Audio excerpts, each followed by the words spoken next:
Bienvenidas a todas mis hermanitas que se han conectado. Somos damitas solamente, las mujeres que estamos acá en sintonía para escuchar la palabra de Dios. En este libro, El conflicto de los siglos, el capítulo 39. Un libro impresionante que todo humano debiese tener y leer, y sobre todo estudiar una y otra vez de los capítulos 35 en adelante porque corresponden a los momentos que hemos vivido y estamos viviendo. Bueno, esto está en el futuro, todavía no ocurre, y es muy importante que lo estudiemos. Este capítulo 39, el mensaje final de Dios. Salid de ella, pueblo mío, para que no seáis partícipes de sus pecados ni recibáis parte de sus plagas. Esta amonestación la encontramos en Apocalipsis 18, el mensaje del cuarto ángel. Leer especialmente versículos 1, 2 y 4. Estos versículos señalan un tiempo en el futuro cuando el anuncio de la caída de Babilonia, el del segundo ángel de Apocalipsis 14, se repetirá con la mención adicional de la corrupción que han estado introduciéndose en las diversas organizaciones religiosas que constituyen Babilonia. Mire lo que dice la hermana White acá, profeta verdadera, respecto al cuarto ángel. Dice que es una extensión del mensaje, obviamente, del tercer ángel de Apocalipsis 14, pero que especialmente se refiere a denunciar las corrupciones en las organizaciones religiosas que constituyen Babilonia. En ningún momento ella dice vaya a decirle la apostasía a la iglesia adventista del séptimo día solamente. Ella habla en plural. Dice, en las diversas organizaciones religiosas que constituyan Babilonia. Ese es el mensaje del cuarto ángel. No ir a atacar solo a la iglesia adventista del séptimo día porque está en apostasía, a todas las organizaciones religiosas que están en apostasía. Es muy importante leer bien a Elena de White, porque si te agarras de un solo texto, de un solo versículo, nunca debe ser así, porque la Biblia nos dice la importancia de siempre dos testigos. En todo juicio en el antiguo Israel tenían que ser siempre dos testigos que testificaran para poder tener base en un juicio y con pruebas. Bueno, nunca hay que hacer teología de un versículo. Debemos de siempre tener varios versículos que apoyen lo que creemos y mínimo dos. Entonces es importante estudiar bien el contexto de las cosas que están escritas, leer los capítulos enteros para darnos cuenta qué mensaje tiene la mensajera del Señor, Elena de White, para nosotros, para nuestra época y para lo que ha de venir. Desde que ese mensaje fue proclamado por primera vez en el verano de 1844, aquí se describe la terrible condición en que se encuentra el mundo religioso. Recordemos que los mensajes de los tres ángeles tuvieron un cumplimiento en la antigüedad con el movimiento adventista.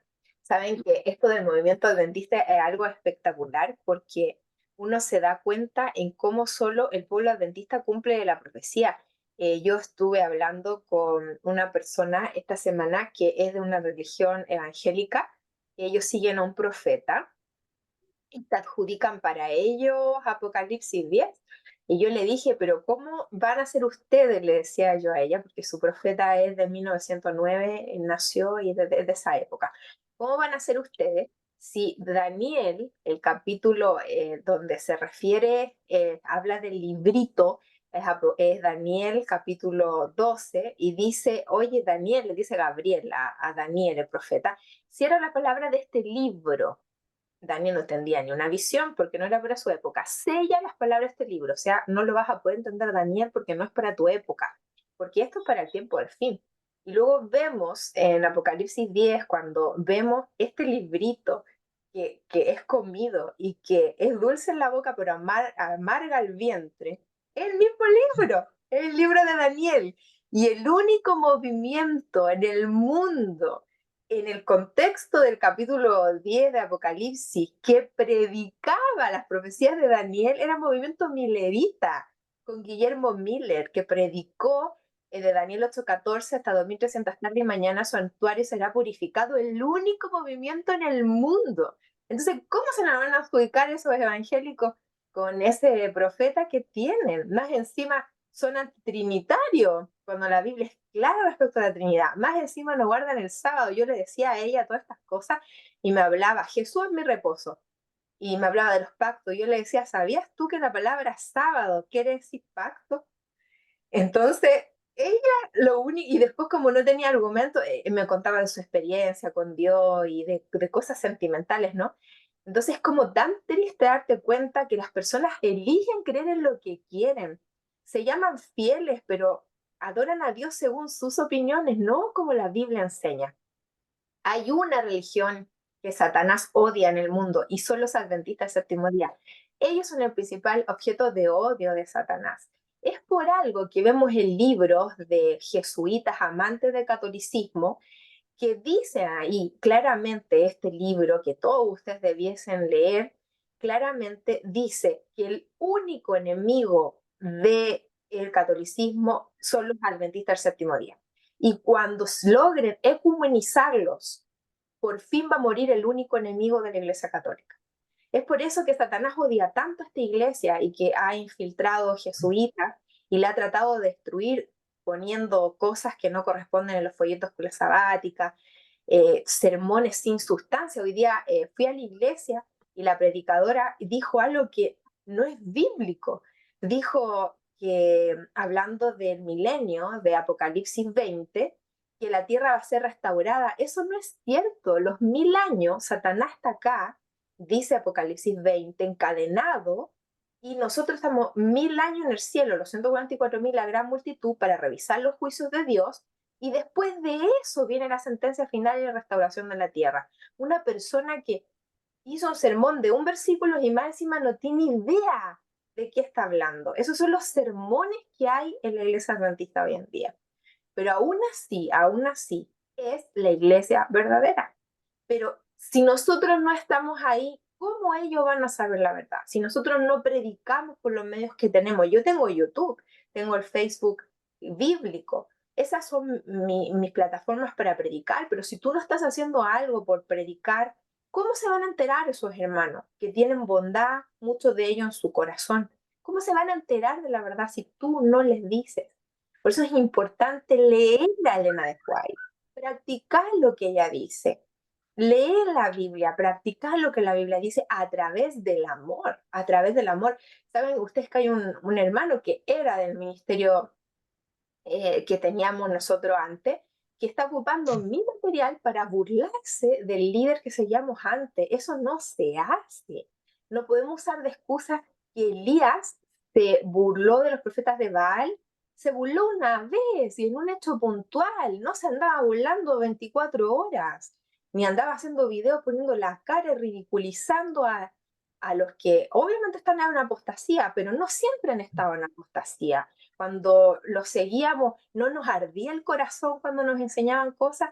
Obviamente que perdieron el norte al profetizar con la estrella que está prohibido en la Biblia, al decir que un hombre es el tercer Elías, al decir que la esposa de él va a ser Eliseo, al decir tantas cosas que no corresponden, pero hace 5 meses que cayeron en una apostasía grande. Pero no es para andarlos ridiculizando constantemente. Eso no está bien. Dios no quiere que nosotros caigamos en el mismo juego que ellos. Si ellos han ocupado muchos temas en hablar mal de nosotros, en decirnos que somos agentes de Satanás, en condenarnos, siendo que leímos en el conflicto de los siglos que solo Satanás hace eso. Imagínense que Jesús a la mujer adúltera, que ella era adúltera, porque nosotros no hicimos nada malo, o sea, todo lo contrario. De allí nosotros dimos nuestros recursos, nuestro tiempo. Ellos nos sacaron cosas a nosotros, pero ellos, al final, ¿qué nos dieron a nosotros? Nos dieron uno de los mayores dolores que hemos tenido en nuestra vida, ¿cierto? La mayor desilusión que hemos, por lo menos yo lo veo así. Entonces, Jesús a esa mujer que de verdad es pecadora, adúltera, le dice, ni yo te condeno, Dios mismo le dice, ni yo te condeno, y ahí está su gracia, que es para todos, pero le dice algo muy importante, no peques más, que ahí está la obediencia, porque la obediencia sin gracia no es nada, y la gracia sin obediencia no es nada. Nosotros no podemos ser cristianos de la boca para afuera. Nosotros tenemos que actuar como un cristiano. Y los cristianos tienen los frutos del Espíritu: gozo, paz, paciencia, benignidad, bondad, mansedumbre, templanza. Los cristianos no se andan burlando de otros cristianos. No hacen eso. Hay momentos específicos en donde uno debe ser firme, duro, pero en lo general uno tiene que tener el amor de Cristo. Cristo también se enojó, acuérdense, cuando dio vuelta a la mesa de todos los que vendían en el templo, él también se enojó porque estaban haciendo la casa de oración un lugar de usura. Obviamente que hay momentos en que debemos sacar la voz, pero no podemos estar en ese estado constantemente. Eso no le hace bien al hígado, no le hace bien al estómago, no le hace bien a nuestros órganos, no le hace bien a nuestra mente. Hermanos, cuídense de no caer en el espíritu de crítica constante, porque no olviden que ellos también son nuestro prójimo y que Jesús también murió por ellos. Nosotros debiésemos tener cariño por las personas. Yo a ellos los recuerdo con cariño. En estos momentos en donde mi corazón está totalmente sanado, los recuerdo con mucho cariño. Esta semana he estado pensando mucho en eso, en los lindos momentos que pasamos con ellos, y los guardo en mi corazón y les tengo cariño, yo no les tengo ningún resentimiento, nada. ¿Sí? Entonces es muy ¿Se fue? importante que nosotros Ah, seamos correctos en todo momento. Cada vez que la gente rechace la verdad, su mente se pondrá más tenebrosa y su corazón más terco, hasta que atrincheran en una osadía atea. Se desprecia a Cristo cuando se manifiesta desdén hacia su palabra y su pueblo. Ojo con lo que dice Elena de White acá. Se desprecia a Cristo cuando se manifiesta desdén hacia su palabra y su pueblo.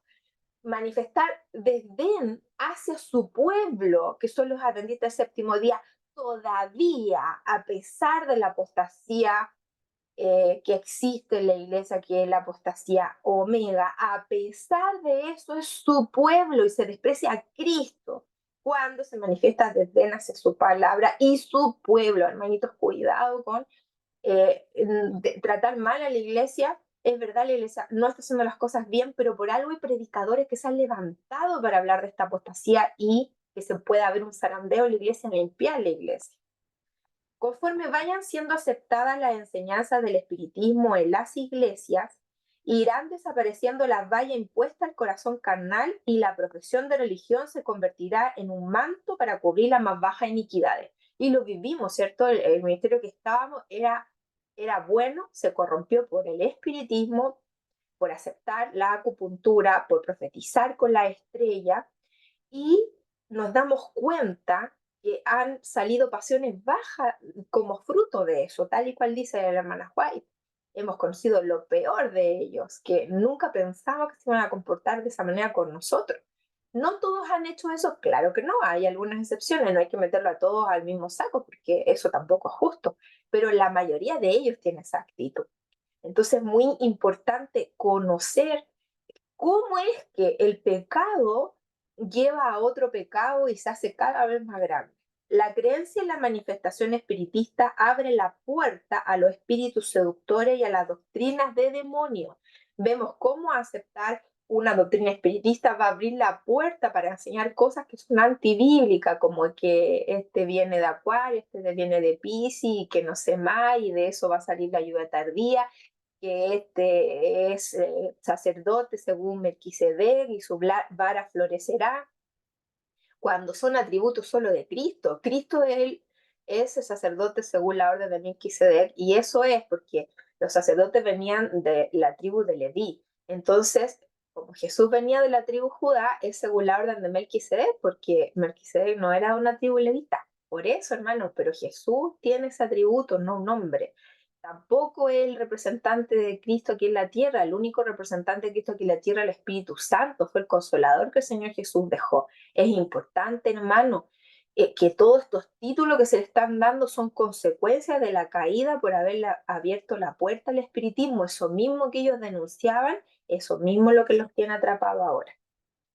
Por lo tanto, tienen doctrina de demonio, como dice Elena de White, y de este modo se dejarán sentir en las iglesias la influencia de los ángeles malos. O sea, no solamente en esta iglesia que nos salimos, sino que en todas las iglesias que le abran la puerta al espiritismo van a entrar doctrinas de demonios porque ahí hay ángeles malos.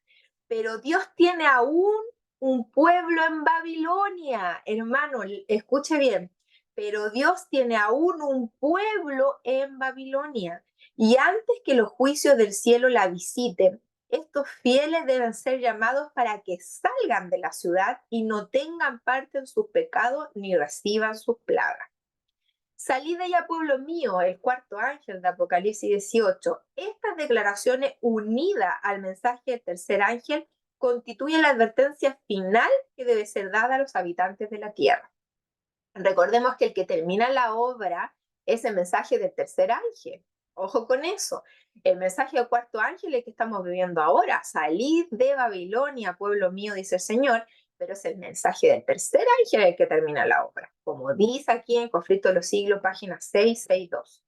Expuesto con tanta claridad el asunto ante los hombres, cualquiera que pisotee la ley de Dios para obedecer una ordenanza humana, recibe la marca de la bestia, acepta el signo de sumisión al poder al cual elige obedecer, en lugar de obedecer a Dios. La advertencia del cielo dice así: si alguno adora a la bestia y a su imagen, y recibe su marca en su frente o en su mano, él también beberá del vino de la ira de Dios que está preparado sin mezcla alguna en el cáliz de su ira. Apocalipsis 14, 9 y 10. Hay muchos que jamás han tenido la oportunidad de oír las verdades especiales para nuestro tiempo. La obligación de observar el cuarto mandamiento jamás le ha sido presentada bajo su verdadera luz. Todos tendrán suficiente luz como para tomar una decisión inteligente. El sábado será la gran prueba de lealtad, pues es el punto de verdad especialmente controvertido. Cuando la prueba final les sea aplicada a los hombres, entonces se trazará la línea de demarcación entre quienes sirven a Dios y quienes no lo sirven. Mientras la observancia del falso día de reposo, domingo, en obediencia a la ley del Estado y en oposición al cuarto mandamiento, será una declaración de obediencia a un poder que está en oposición a Dios. La observancia del verdadero día de reposo, sábado, en obediencia a la ley de Dios, será una evidencia de lealtad al Creador. Cuando yo estaba conversando con esta amiga que me vino a ver, que es una persona muy querida para mí, yo le decía que el sábado es la marca y la señal del pueblo de Dios. Ezequiel 20:20 lo dice claramente, que se va a guardar en la eternidad, es Isaías 66. Y es tan fácil saber cuál es la marca de la bestia, porque lo tenemos en los mismos católicos. 1923, ¿qué dijeron ellos mismos? El domingo es nuestra marca. Ellos mismos lo dicen. Ellos mismos tienen clara que la marca de ellos mismos es el domingo. La marca de la bestia es el domingo. Esa marca que se pone en la frente, en la conciencia, en la mano derecha que está el trabajo, porque nadie podrá comprar ni vender si no guarda el domingo. Es muy evidente todo eso, y ella, a pesar de que yo le decía, no había cabida de duda en su mente, totalmente cegada en entender las cosas como ella las quería entender por esa experiencia sobrenatural y especial que tuvo con Dios. Por eso hay que educar los sentidos, aunque eso nos parezca nuestro abuelo muerto diciéndonos que el domingo es el día de reposo, no creerle, porque la Biblia es la única verdad, y la Biblia se explica sola, no necesita intérprete. No es como tú la quieres entender, es como es.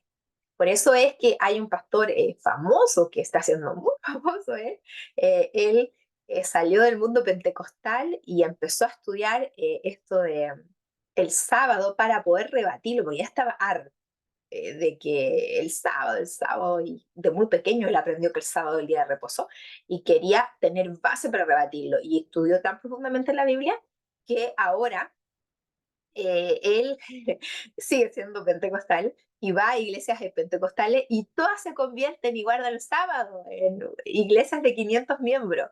Está causando furor y cree todo como los adventistas del séptimo día correctos, todo. Pero él dice: yo no soy adventista del séptimo día, no me voy a bautizar por ahí, no. Claro, porque no es su ministerio está en el mundo pentecostal, en enseñarles de la verdad el sábado del mundo pentecostal. Ese es el ministerio que Dios le dio. Hay muchas personas que se están levantando, que están cumpliendo la profecía que está aquí en este capítulo de Conflicto de los Siglos, que ya se los voy a leer. En qué parte de este capítulo habla respecto a estos hombres que se levantan en diferentes lugares con la verdad presente. En cada generación Dios envió siervos suyos. ¿Cómo lo puedo hacer para bajarla? Por el volumen. No. Déjenme silenciar a la gente. Y ahí está. En cada generación Dios envió siervos suyos para reprobar el pecado tanto en el mundo como en la iglesia. Pero la gente desea que se le diga cosas agradables al oído y no acepta la verdad pura y sin adornos. Pero el Espíritu de Dios vino sobre ellos como había venido sobre Elías. Así también será proclamado el mensaje del tercer ángel. Cuando llegue el tiempo de hacerlo con mayor poder, el Señor obrará por conducto de instrumentos humildes al dirigir la mente de los que se consagren a su servicio. Los obreros serán calificados más bien por la unción de su espíritu que por el aprendizaje en el instituto de enseñanza, como este pastor, que no fue a la escuela de teología 5 años como los pastores adventistas, sin embargo predica toda la pureza del adventismo. ¿Y sabe cuáles son los principales enemigos que tiene este pastor? Los adventistas antitrinitarios, porque ustedes saben que hay una rama que se ha ido por un lado de la corporación que es abominable, obviamente, que son antitrinitarios, son los principales enemigos de este pastor, tiene por enemigo a los adventistas antitrinitarios, tiene por enemigo a los pastores adventistas, tiene enemigo por todos lados, pero él sigue predicando, sigue adelante predicando. Porque la verdad es que cuando alguien se levanta a predicar la verdad como es, va a tener muchos enemigos siempre. Hombres de fe y oración se sentirán impelidos a declarar con celo santo las palabras que Dios les diga. Los pecados de Babilonia serán denunciados. Los resultados espantosos de la imposición de la observancia de la iglesia por parte de la autoridad civil, las invasiones del espiritismo, y aquí está todo lo que denuncian estos hombres, que son muy especiales, que está este pastor, también hay otros pastores que denuncian el pecado en Babilonia, denuncian en la Iglesia Católica, denuncian la apostasía Omega y la unión que está haciendo la Iglesia Adventista con los católicos, lo denuncian, pero tienen aquí, cumplen la profecía de Elena de White, de la página 664, ¿qué es lo que denuncian? Aquí está lo que ella dice. Dice, los pecados de Babilonia serán denunciados. Primero, todo lo que tiene que ver con las invasiones del espiritismo, los progresos secretos pero rápidos del poder papal, todos serán desenmascarados. O sea que estas personas que se han levantado no siempre van a atacar el catolicismo, sino que además el espiritismo, ambas cosas. Es muy importante que hagan ambas cosas y también que prediquen reforma pro salud, porque Elena de White dice que la reforma pro salud es el brazo derecho del mensaje del tercer ángel. Entonces hay muchos pastores que están haciendo una obra completa, que están haciendo lo que es reforma pro salud, que están denunciando el catolicismo, están denunciando la apostasía de la iglesia y están denunciando el espiritismo en cumplimiento de la profecía de la página 664 de este capítulo 39, donde Elena de White vio a estos hombres en diferentes partes del mundo levantando su bandera en pro de la verdad. Cuando la gente acuda a sus antiguos maestros espirituales a preguntarles con ansia, ¿son estas cosas así? Los ministros aducirán fábulas, profetizarán cosas agradables para calmar los temores y aquietar las conciencias despertadas. Los ministros populares, como los fariseos de antaño, airándose al ver que se ponen en duda su autoridad, denunciarán el mensaje como si viniese de Satanás e incitarán a las multitudes dadas al pecado a que jurien y persigan a quienes lo proclaman. La iglesia apelará al brazo poderoso del poder civil y en esta obra se unirán los papistas y los protestantes. Se los amenazará con multas, con encarcelamiento y a algunos se les ofrecerá puestos de influencia y otras recompensas y ventajas al tiempo que se les estimulará a renunciar su fe. Hoy en día en las iglesias se ve mucho eso, que la gente va a sociabilizar porque la iglesia es un lugar atractivo donde puedes ir muy bonito los días sábados. A veces parece un desfile de moda ahí que se viste más bonita de las mujeres en la iglesia, o también quién se siente más importante por predicar en el púlpito, quién tiene el cargo más importante. Hay mucha gente que va por eso a las iglesias, pero no les importa predicar la verdad presente, porque predicar la verdad presente trae enemigos. El que se para en un púlpito y dice Jesús viene el 2031 porque 40 veces dice en su libro Elena de White que el mundo se acaba en 6.000 años y porque en el capítulo completo de los siglos una profecía significativa. Elena de White dice que los 4.000 años se cumplieron el 31 después de Cristo y obviamente que el 2031 viene Cristo porque también lo tenemos en Génesis 1.1, en la transfiguración, en segunda de Pedro 3. tú predicas ese mensaje y nunca más te van a poner en el púlpito. Pero bendito sea Dios que tenemos el Facebook, el Instagram, el TikTok, el YouTube para evangelizar a todo el mundo y que nadie nos tape la boca, porque Dios está con nosotros. En su respuesta constante será la misma que la de Lutero, en semejante trance. Pruebe sobre nuestro error por la palabra de Dios. Nos pueden decir esto los que nos tratan de silenciar que con la Biblia estamos equivocados. No, ¿verdad? La obediencia concienzuda a la palabra de Dios será considerada como rebelión. Segunda de Timoteo 3:12. Patrones o patronas oprimirán a los criados que observen los mandamientos. Los afectos se perderán, se desheredará y se expulsará de la casa a los hijos. Se cumplirán literalmente las palabras de Pablo, que dicen en 2 de Timoteo 3:12. Todos los que quieren vivir piadosamente en Cristo Jesús padecerán persecución. Cuando los defensores de la verdad se nieguen a honrar el domingo, unos serán echados en la cárcel, otros serán exiliados y otros serán tratados como esclavos. El corazón puede ser muy cruel cuando se ha removido de su interior el temor y el amor de Dios. ¿Quién ha probado eso? Que levante la mano. A aquellas personas que han perdido el temor y el amor a Dios y se han convertido en crueles y les han herido enormemente. Yo creo que todos ustedes tienen su historia acerca de eso. Hombres de talento y de elocuencia que alguna vez se gozaron en la verdad emplearán sus facultades para seducir y descarriar alma. Es que el problema es que están derechitos, predican la verdad presente y en algún momento Satanás los corrompe y empiezan a predicar puras tonteras. Por eso tenemos que estar apercibidos y nunca mirar el ser humano, siempre mirar a Cristo, porque por más que le tengamos cariño a un siervo que era de Dios y que se pone a predicar cosas que están en contra de la Biblia, debemos salir corriendo inmediatamente de ahí, porque nuestro deber y fidelidad es para con Dios. Serán los agentes más eficaces de Satanás para calumniarlos y acusarlos, y para incitar a los magistrados contra ellos por medio de falsos informes e insinuaciones. Diferentes periodos de la historia de la Iglesia se destacaron por el desarrollo de alguna verdad especial, adaptada a las necesidades del pueblo de Dios en ese tiempo. Cada nueva era se abrió paso entre el odio y la oposición. Los que fueron favorecidos con su luz se vieron tentados y probados. El Señor envía una verdad especial para la gente que está en una emergencia. Es por eso que en el tiempo de Lutero solo los valdenses guardaban el sábado, pero Lutero cuando hizo la reforma no habló del sábado porque ni siquiera conocía del sábado. No os impondré otra carga, es lo que le dice Dios a esa iglesia de la época más oscura de la humanidad, porque lo que había que rescatar era la justificación por la fe, que no había que pagar indulgencias, que el perdón no se compra, sino con la sangre de Cristo. Y por eso es que tenemos que Lutero quizás no era el exponente más correcto, o sea, comía cerdo, bebía cerveza. Entonces, es porque es lo que en esa generación se precisaba. No os impondré otra carga en una generación donde la gente no tenía acceso a Biblias. Pero esta generación ha cambiado y Dios le pide a su pueblo que se preparen para hacer 144.000. Y los 144.000 no pecan.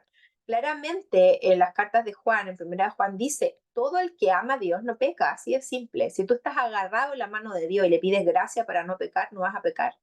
Porque pecar es escupirle en la cara al Señor Jesús, que tanto hizo por ti y pagó por tus pecados en la cruz del Calvario. Deja de pecar. Él es llamado a la mujer adúltera. Yo no te condeno, pero no peques más. Es algo que podemos lograr si estamos tomados de la mano de Cristo, ser intachables para su gloria y honra. El mensaje precioso del sábado que debe llegar a todo el mundo porque es la señal del pueblo verdadero. O sea, hay muchas religiones, pero muy pocas guardan el sábado. Ya eso te está diciendo que las otras que guardan el domingo no puede haber verdad allí. Yo, como les decía, esta amiga es una persona muy bonita, ella como persona. Y yo la escuchaba a ella y es una mente que no se puede llegar porque tú le puedes mostrar el versículo que sea, pero para ella le prima esa experiencia que tuvo única con Dios, eso que tiene el mundo evangélico, ¿no? Que es como tan de experiencia, es como también que tiene algo de los mormones. Me acuerdo que tuve una colega que era mormona y me decía, yo estudié toda la vida en el colegio adventista, pero nunca sentí el llamado que sentí en la iglesia mormona. Y uno dice, pero ¿de qué está hablando? O sea, los mormones se bautizan por los muertos, no puede haber nada más antibíblico que eso. No les importa, no les importa. Y son buenas personas, tú los ves que son bondadosos, son personas amables, pero no tienen la verdad. Entonces, no confundirse, no porque alguien sea amable o porque alguien tenga sentido común, va a obedecer a Dios y su palabra. Esto no se trata de carácter, no se trata de amables o enojones, no se trata de eso. Se trata de seguir a Cordero por donde quiera que va. Se trata de obedecer la ley. Isaías 8:20, a la ley y al testimonio. Si no dijeren conforme a esto, porque no les ha amanecido. Apocalipsis 19:10, el testimonio de Jesús, el espíritu de la profecía. Tienen que tener los 10 mandamientos y tienen que tener el espíritu de la profecía, que se les fue dado en nuestra época a Elena de White, que descansa en Jesús. Sigamos. Los embajadores de Cristo no tienen por qué preocuparse de las consecuencias. Deben cumplir con su deber y dejar a Dios los resultados. Un hombre no puede servir a Dios sin alistar contra sí la oposición de los ejércitos de las tinieblas. La oposición de los enemigos de la verdad será restringida para que el mensaje del tercer ángel pueda hacer su obra. Amén. Es una promesa, hermano. Cuando la advertencia final sea dada, esta cautivará la atención de esos líderes por medio de los cuales el Señor está obrando en la actualidad, y algunos de ellos la aceptarán y estarán con el pueblo de Dios durante el tiempo de angustia. El ángel que une su voz a la proclamación del tercer mensaje alumbrará toda la tierra con su gloria. Aquí se predice una obra de extensión universal y de poder extraordinario. La última advertencia del tercer ángel será semejante a la que se realizó en el día de Pentecostés, así como la lluvia temprana fue dada en tiempo de efusión del Espíritu Santo al principio del ministerio angélico para hacer crecer la preciosa semilla, así la lluvia tardía será dada al final de dicho ministerio para hacer madurar la cosecha. Oseas 6:3, Joel 2:23, Hechos 2:17-21, para que lo revisen. Las profecías que se cumplieron en el derramamiento de la lluvia temprana al principio de la obra del Evangelio deben volver a cumplirse en tiempo la lluvia tardía al fin de dicha obra. Esos son los tiempos de refrigerio en que pensaba el apóstol Pedro cuando dijo: así que arrepentidos y convertidos para que sean borrados vuestros pecados, para que vengan de la presencia del Señor tiempos de refrigerio y el envío de Jesucristo. Hechos 3:19-20. También ver Apocalipsis 13:13 y Lucas 15:17. Y entonces, ¿qué pasará? Pasará lo mismo que pasó en la lluvia temprana, hermanos, cuando fue el Pentecostés, la lluvia tardía que se nos promete y su pleno apogeo cuando se dicte la ley dominical. Se realizarán milagros, los enfermos sanarán y signos y prodigios seguirán a los creyentes. Satanás también efectuará sus falsas maravillas, hasta el punto de hacer caer fuego del cielo a la vista de los hombres. El mismo milagro que hizo Elías al hacer caer fuego del cielo, lo hará Satanás. Por eso es tan importante estudiar la Biblia, por eso es tan importante estudiar el espíritu profecía, porque si no conocemos lo que va a ser nuestro enemigo, nos va a tomar por sorpresa. Cuando Satanás, el anticristo, venga, cuando se construya el tercer templo, porque la profecía es clara, tenemos que estudiar Daniel 11:40-45. No es para nada simbólico como enseñan los pastores adventistas del séptimo día. Es totalmente literal, como enseñan los pioneros adventistas como Urias Smith en su libro, el libro de Daniel. Él escribió el libro de Daniel y Apocalipsis. Elena White tiene 3 citas en donde habla que los libros de Urias Smith, de Daniel y Apocalipsis, debieran darse a todo el mundo, porque nadie tenía tan clara esa profecía como Urias Smith, pionero adventista. Es muy importante conocer las artimañas del enemigo. Es así como los habitantes de la tierra volverán en sí para adoptar una posición. Satanás va a hacer milagro, su gente va a hacer milagro, nosotros, investidos con el poder del Espíritu Santo, la lluvia tardía, también vamos a poder hacer milagro en el nombre de Cristo. El mensaje no será llevado adelante tanto con argumentos como por medio de la convicción profunda del Espíritu de Dios. Los argumentos ya fueron presentados, eso dice Elena de White, ya fueron presentados, hermano. A esta amiga que vino, yo ya le presenté los argumentos. A esa mujer en algún momento el Espíritu Santo tiene que seguir trabajando su mente para que ella abra los ojos. Cuando vean la noticia que se dicta la ley dominical, decir, a mí me habló esto, Diana me dijo esto hace muchos años atrás, no tanto, porque esto va a ser en 4 años más, la ley dominical el 2028, entre marzo y abril, ella se va a acordar. Esa es la promesa, hermano, es que tenemos que sembrar, no esperemos cosecha. La cosecha la hace el Espíritu Santo, convence al Espíritu Santo, nosotros solo somos sembradores. Y mire lo que dice que es bello, por eso tenemos que ahora regalar libros. Las publicaciones distribuidas por los misioneros han ejercido su influencia. Sin embargo, muchos cuyo espíritu fue impresionado han sido impedidos de entender la verdad por completo o de rendirle obediencia. Pero entonces los rayos de luz penetrarán por todas partes. La verdad aparecerá en toda su claridad y los sinceros hijos de Dios romperán las ligaduras que los tenían sujetos. Los lazos familiares y las relaciones eclesiásticas serán impotentes para detenerlos. La verdad les será más preciosa que cualquier otra cosa. A pesar de los poderes coligados contra la verdad, un sinnúmero de personas se alistará en las filas del Señor. Qué hermoso capítulo 39 del conflicto de los siglos, nos da esperanza para el futuro. Hermanito, sé que ha sido duro, pero no estamos solos, somos 63 que no hemos doblegado nuestra rodilla ante Baal, que estamos unidos en nuestro micro, super chico ministerio Amigos de Jesús. Hemos estado de pie ante el error y lo vamos a seguir estando porque Manuel, Dios con nosotros, habita en nuestro corazón. Que el Señor les bendiga.